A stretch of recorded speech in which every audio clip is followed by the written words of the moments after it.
तापर किसी नथिले विदुर घर शाग जाऊ खाई सतोष महाबू तापर से महाप्रभु 144 वर्ष सोनपुर में पाताली रही जो हस को से हस मुहर के हस लिपे तेणु सी होती सच्चिदानंद सच्चिदानंद करेंगे। तापर बैशाख मास महाप्रभुर चंदन बेश,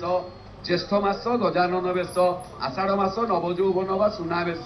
जहाँ आज दिन में, श्रावण मास चिता लगी और रक्षा पंचमी दिन सुना पातिया युक्त राहु रेखा लगी करा जाए। भाद्रव मास बेश प्रधान मास ये मसरे कृष्ण दशमी कृष्ण पक्ष दशमी तेज मार्गशीर मसरे महाप्रभुंर मार्गशीर कृष्ण त्रयोदशी महाप्रभु श्राद्ध बेश,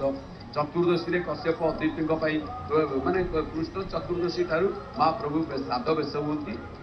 चतुर्दशी कश्यप अदिति अमावास्या दशरथ कौशल्या एवं नंद जशोदा देवकी वसुदेव एवं इंद्रद्युम्न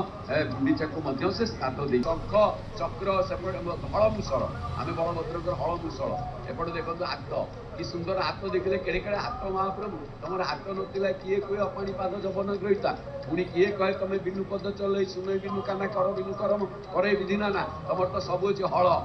बलभद्र हल आम देखुचे। एवं जिते अमावास्या ठारू श्रीपंचमी भितर बुधवार कि शनिवार पड़े माघ मसरे से महाप्रभु पद्म बेश होती। शुक्ल पक्ष एकादशी फाल्गुन मसरे एकादशी ठारू पूर्णमी पर्यंत चाचिरी बेश ए महाप्रभु राजा बेश जहाँ सुना बेश